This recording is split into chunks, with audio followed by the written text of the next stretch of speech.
ఓం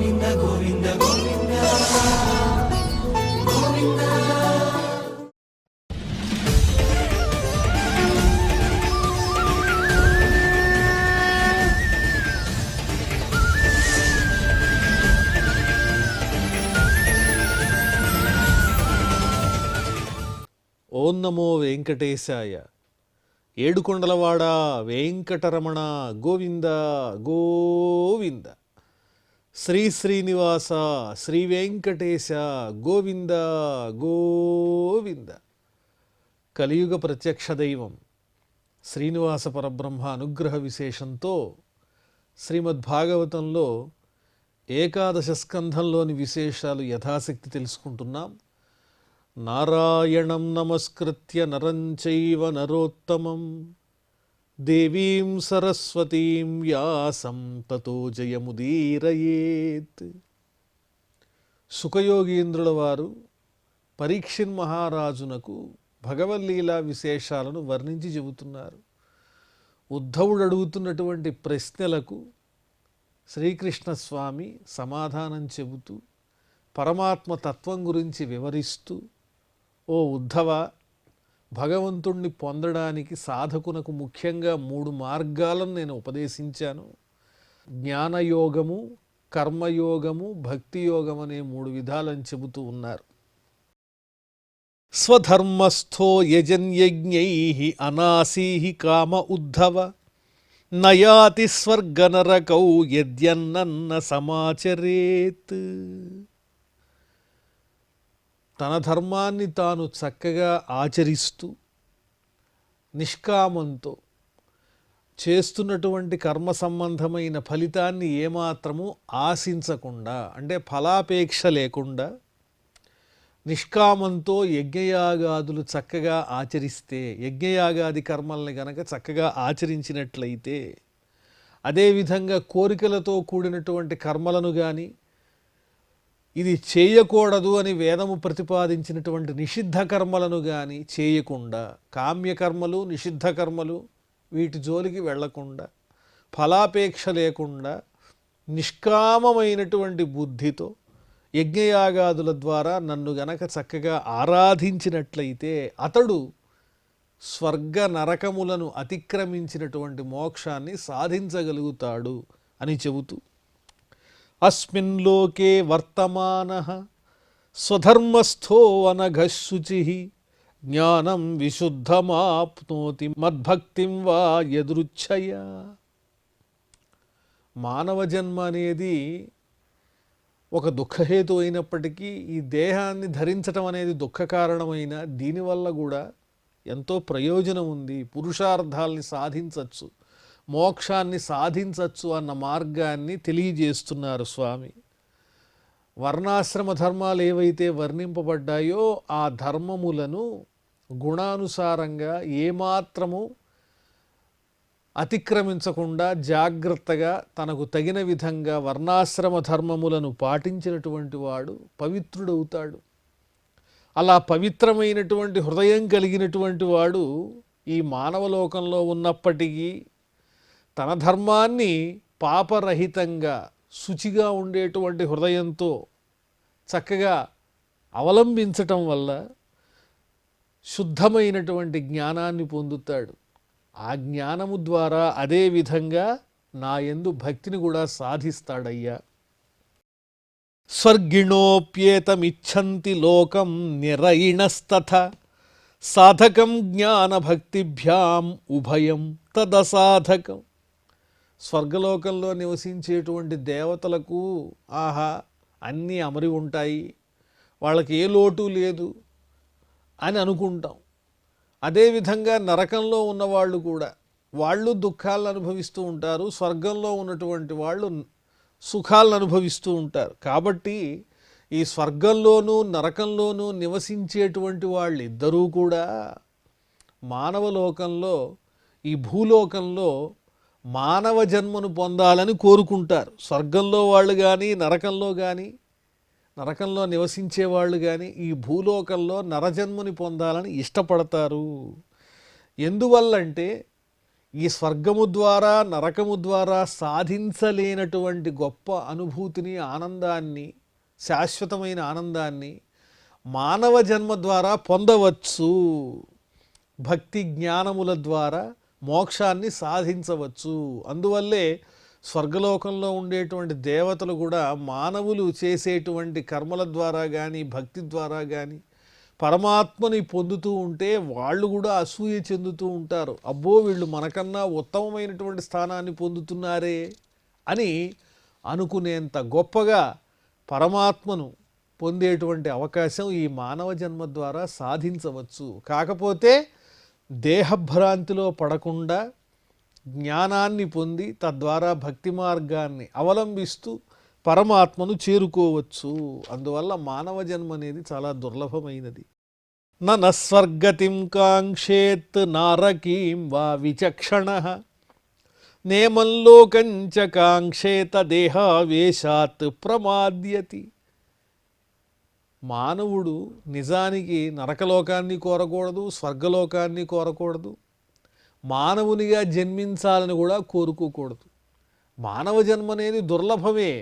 మానవ జన్మ ద్వారా మోక్షాన్ని పొందటం అనేది ఉన్నది. కానీ మానవ జన్మలో ఉన్నటువంటి ప్రమాదం ఏమిటంటే ఆ దేహాభిమానాన్ని పొందే అవకాశం ఉన్నది. దేహాభిమానాన్ని ఎప్పుడైతే పొందుతారో అప్పుడు పరమాత్మ చింతనకి దూరం అవుతారు. అందువల్ల ఈ మానవ దేహాన్ని పొందడం అనేది ఉత్తమమైన మోక్ష పురుషార్థ సాధనానికి ఆధారమైనప్పటికీ అది తెలుసుకోవాలిగా. ఒకవేళ ఆ విషయాన్ని గనక గమనించకపోతే అప్రమత్తంగా ప్రమాదంలో పడిపోతారు. తద్వారా దేహాభిమానాన్ని పొందితే గనక పతనం అయిపోతారు. అందువల్ల నరకలోకవాసము వద్దు, స్వర్గలోకవాసము వద్దు స్వామి, ఈ భూమి మీద మానవ దేహం కూడా వద్దు అనే కోరుకోవాలి. ఏ తద్విద్వాన్ పురా మృత్యోః అభయాయ ఘటేత సహ అప్రమత్త ఇదం జ్ఞాత్వా మర్త్యమప్యర్థ సిద్ధిదం. అందువల్లే పండితుడైనటువంటి వాడు ఈ విషయాన్ని ఏకాగ్రతతో జాగ్రత్తగా జ్ఞాపకం పెట్టుకోవాలి. ఈ దేహం పడిపోయేదే, ఈ దేహం పడిపోయేదే, ఎప్పటికైనా ఇది నశించిపోతుందన్న విషయాన్ని మర్చిపోకుండా ఎప్పుడూ జ్ఞాపకం పెట్టుకోవాలి. అలా జ్ఞాపకం పెట్టుకుని మోక్షం కోసం ప్రయత్నించాలి. మరణానికి పూర్వమే. మరణం అనేది ఎప్పుడు వస్తుందో తెలియదు, అది హఠాత్తుగా వచ్చి మీద పడుతుంది. కాబట్టి అది వచ్చేలోపే నిజమైన జ్ఞానాన్ని తెలుసుకుని మోక్షం కోసం ప్రయత్నించాలి. దేహాభిమానం అనేటువంటిది పతనహేతు అన్న విషయాన్ని జాగ్రత్తగా తెలుసుకోవాలి. మోక్షాన్ని ఇవ్వడానికి సాధనంగా దేహం ఉపకరిస్తున్నప్పటికీ అది ఎప్పటిదాకా నిలిచి ఉంటుందో తెలియదు. కాబట్టి త్వరపడాలి, ఏకాగ్రతతో ఉండాలి, అప్రమత్తంగా ఉండాలి.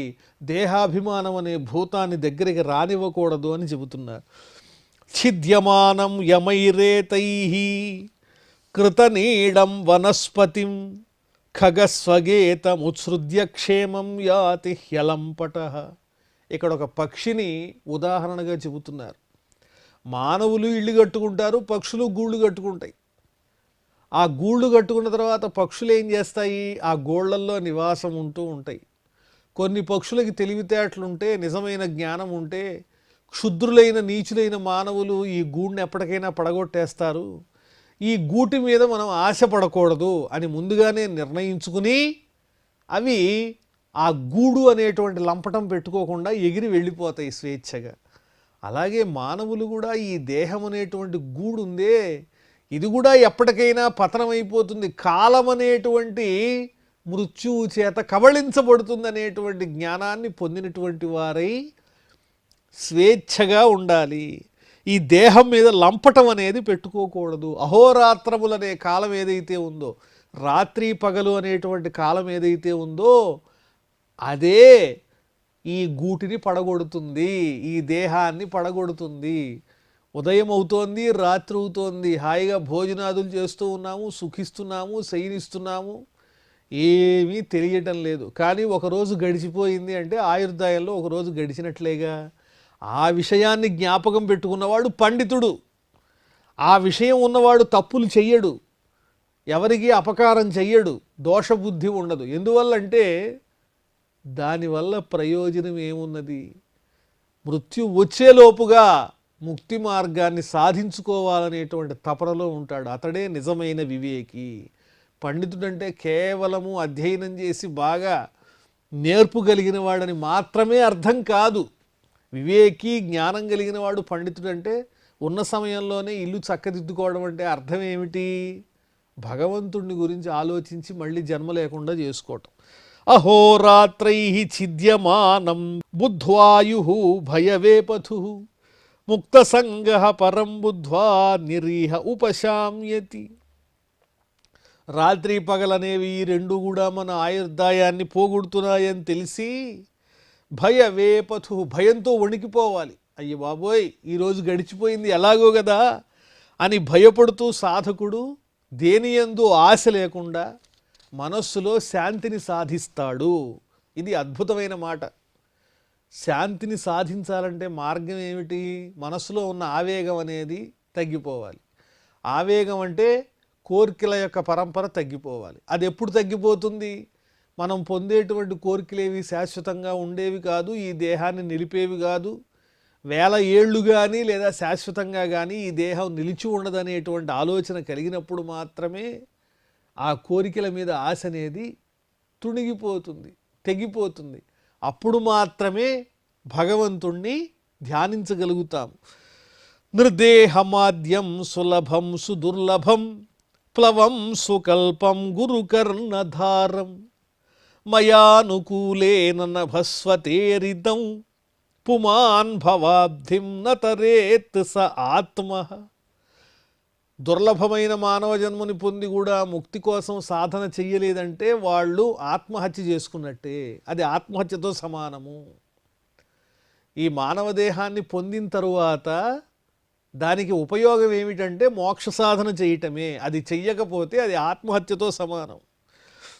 ఈ మానవ దేహం వల్ల అనర్థాలు ఉన్నాయి, అలాగే ప్రయోజనం కూడా ఉంది. ఏమిటా ప్రయోజనం అంటే గురువుని, సద్గురువుని ఆశ్రయించి ఆ సద్గురువు ద్వారా ఉపదేశాన్ని పొంది ఆ ఉపదేశం ద్వారా మోక్షాన్ని సాధించుకోవాలి. సద్గురువు ఎలాంటి వారు అంటే ఆయన నావని నడిపేటువంటి నావికుని వంటి వారు. ఆ నావికుని వంటి గురువు ఏం చేస్తారు? మన దేహం అనేటువంటి నావను సంసారం అనే సముద్రం నుంచి దాటడానికి చక్కటి ఉపదేశాన్ని ఇస్తారు. మరి ఈ సముద్రంలో నావ ఒడిదుడుకులకి మునిగిపోకుండా చక్కని అనుకూలమైన వాయువుని వీస్తూ సన్మార్గంలో నడిపించే వాయువు ఎవరంటే పరమాత్మ. ఎప్పుడైతే సద్గురువుని ఆశ్రయించి ఉపదేశాన్ని పొందుతూ భక్తి మార్గం, జ్ఞాన మార్గాన్ని తెలుసుకుంటూ ఉంటారో సాధకుడు, అప్పుడు భగవంతుడు సహకరిస్తాడు. ఎలాగా అంటే నడి సముద్రంలో ఉండేటువంటి నావను అనుకూలమైనటువంటి వాయువు రక్షించినట్లుగా అప్పుడు నావికులు ఎవరవుతారంటే గురువు అవుతారు. ఆ నావ ఏమిటి అంటే మన దేహమే అని చక్కగా ఉపమానాలతో వర్ణించి చెబుతున్నారు. యదారంభేషు నిర్విణ్ణః విరక్తః సంయతేంద్రియః అభ్యాసేనాత్మనో యోగి ధారయేదచలం మనః. ఆరంభేషు నిర్విణ్ణః, అన్ని ప్రారంభముల యందు ఆసక్తి లేకుండా ఉండాలి. ఇది నేను మొదలు పెడుతున్నాను, నా వల్ల ఇది సాధ్యమవుతోంది, నేనే కదా ఇంత గొప్పవాళ్ళని, నేను పొందిన కీర్తి ఎవరు పొందారు కనుక నేను చేయబోయే ఘనకార్యాలు, చేసిన ఘనకార్యాలు అబ్బో చెప్పటానికి వీల్లేనివి, నా వల్లనే ఇది జరుగుతోంది అని ఈ రకంగా ఈ కార్యారంభములు కర్తృత్వాన్ని మీద వేసుకుని తానే కర్తననుకుని భగవద్జ్ఞానాన్ని మరిచిపోతూ మాయలో పడి విరక్తి చెందనటువంటి వారు మోక్షాన్ని పొందలేరు. ఎవరైతే ఆ కర్తృత్వాన్ని విడిచిపెట్టి విరక్తిని చెంది ఇంద్రియాలను తన వశంలో పెట్టుకుని అభ్యాసం చేస్తేనే ఆ ఇంద్రియాలు వశంలో ఉంటాయి. ఒక్కసారిగా అది సాధ్యం కాదు. ఏం చేయాలి? అచలం మనః ధారయేత్, మనస్సుని కదలకుండా అట్టే పెట్టాలి. సాధ్యమవుతుందా? నదిలో వచ్చేటువంటి తరంగాల్ని ఎవరైనా ఆపగలరా? సముద్రంలో కెరటాలను ఎవరైనా ఆపగలరా? మనస్సులో ఉన్నటువంటి ఆలోచనల్ని, సంకల్పాలని, అది చేసేటువంటి మాయల్ని ఎవరూ దాటలేరు. కానీ దాన్ని అభ్యాసంతో జాగ్రత్తగా నిలబెట్టి పరమాత్మకు అర్పించేయాలి మనస్సు అనేటువంటి పుష్పాన్ని. అది మోక్షానికి హేతు అవుతుందని చెబుతున్నారు. ధార్యమాణం మనోయర్హి భ్రామ్యదాశ్వనవస్థితం అతంద్రితో నురోధేన మార్గేణ ఆత్మవశం నయేత్. ఎప్పుడు ఈ మనస్సు చంచలంగా సంచరించేటువంటి స్వభావమే కలిగింది కానీ ఒక చోట స్థిరంగా ఉండదు. ఆ మాయ మనస్సు అనేటువంటిది చేసేటువంటి ఈ మాయలనేవి అర్థం చేసుకోవటం చాలా కష్టము. అప్పుడు సాధకుడు ఏం చెయ్యాలి? అతంద్రిత, సోమరితనాన్ని విడిచిపెట్టాలి. సోమరితనాన్ని విడిచిపెట్టడం అంటే మనస్సుని యథేచ్ఛగా వదలకూడదు. ఎప్పటికప్పుడు ఏకాగ్రతతో ఆ మనస్సుని నిగ్రహించుకునేటువంటి ప్రయత్నం చేస్తూ ఉండాలి. నచ్చజెప్పాలి, బతిమిలాడాలి.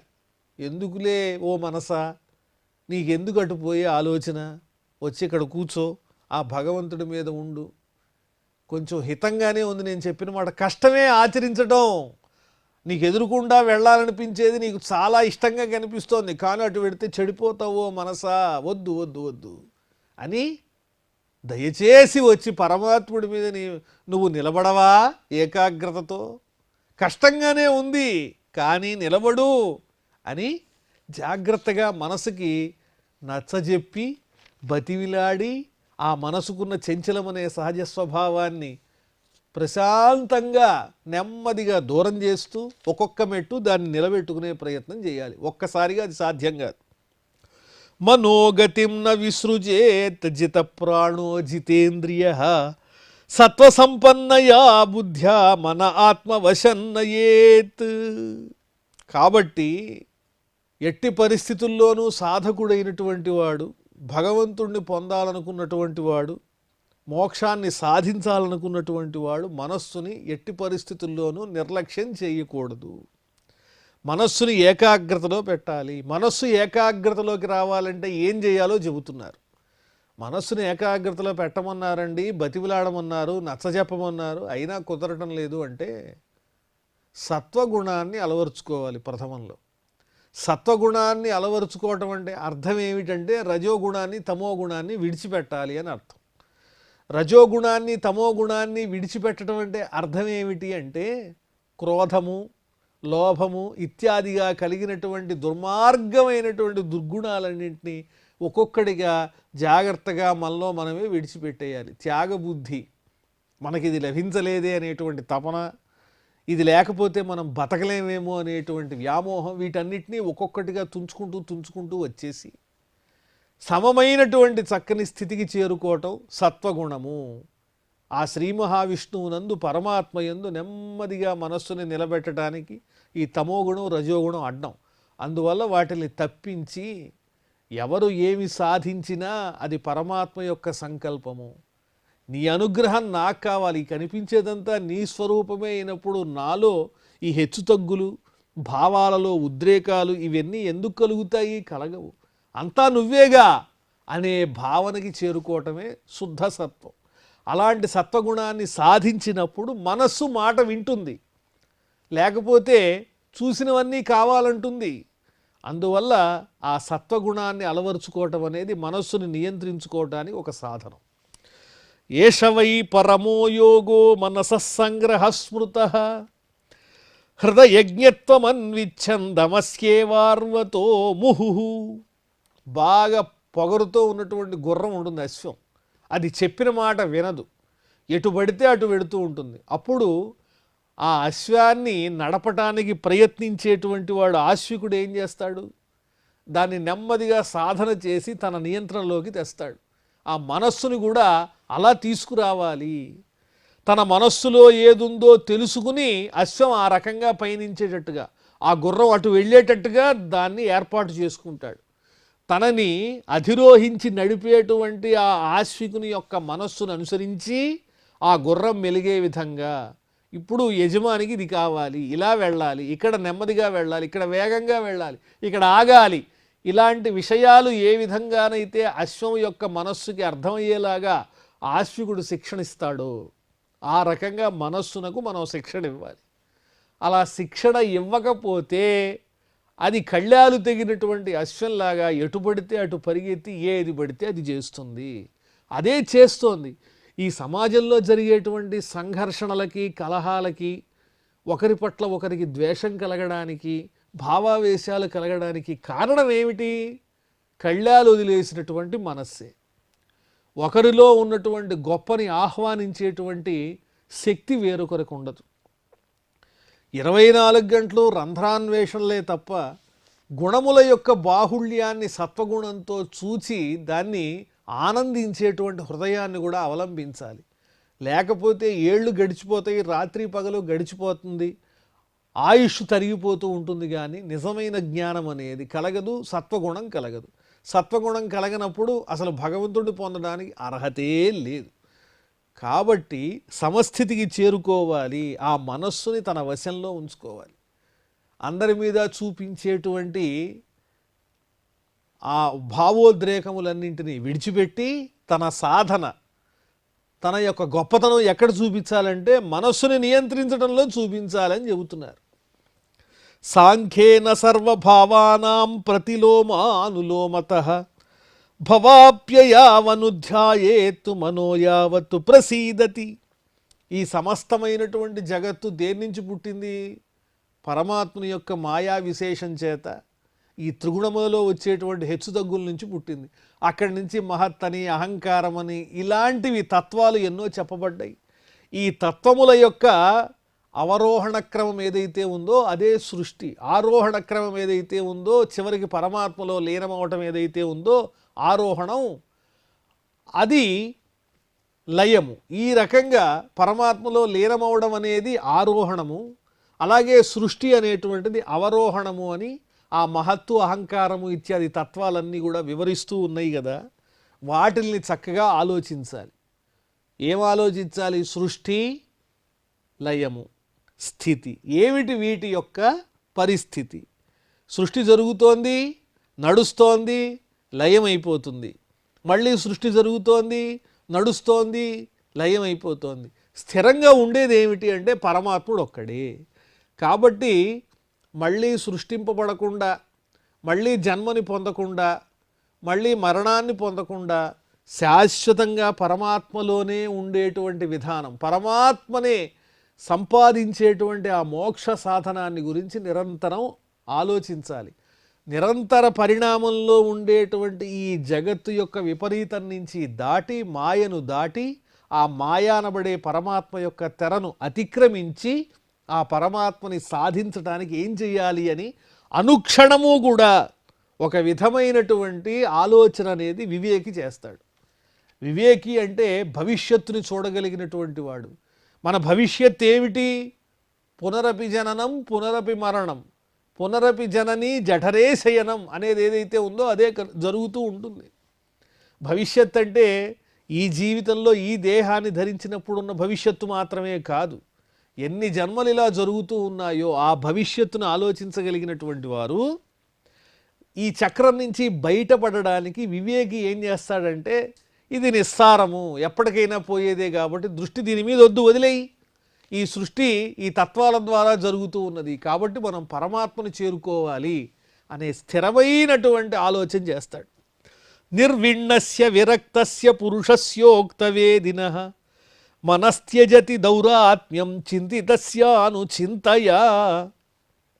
కాబట్టి ఈ లౌకికమైన విషయముల యందు జుగుప్స కలగాలి, రోత కలగాలి, అలాగే విరక్తి కలగాలి.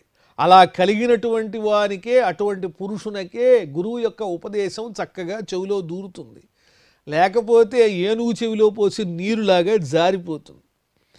అప్పుడు అలాంటి ఉపదేశాన్ని చక్కగా ధారణ చేసినటువంటి వాడు మనస్సుని నిలకడగా నిలపగలుగుతాడు, దుర్మార్గమైనటువంటి అసూయాదులన్నీ విడిచిపెట్టగలుగుతాడు.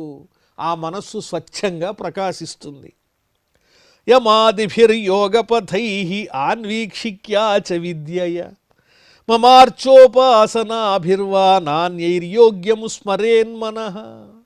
యమనియమాదులు, శమదమాదులు, శాస్త్ర విజ్ఞానాలు, యోగాభ్యాసము, లేకపోతే పూజ, వ్రతాలు, ఉపాసనలు, ఏ మార్గాలైనా సరే ఉత్తమంగా వీటిల్లో ఏదైనా స్వీకరించి తద్వారా భగవంతుణ్ణి పొందేటువంటి మార్గాన్ని సాధించవచ్చు అని శ్రీకృష్ణ పరమాత్మ ఉద్ధవుల వారికి చక్కగా వర్ణించి చెబుతున్నారు. మరిన్ని విశేషాలు మనం మళ్ళీ తెలుసుకుందాం. ప్రస్తుతం క్షమాప్రార్థనాదులతో ఈ కార్యక్రమాన్ని పరిసమాప్తం చేసుకుందాం. అథ క్షమాప్రార్థన. యదక్షరపదభ్రష్టం మాత్రాహీనం చ యద్భవేత్ తత్సర్వం క్షమ్యతాం దేవ నారాయణ నమోస్తుతే. శ్రియఃకాంతాయ కళ్యాణ నిధయే నిధయేర్థినాం శ్రీవేంకటనివాసాయ శ్రీనివాసాయ మంగళం.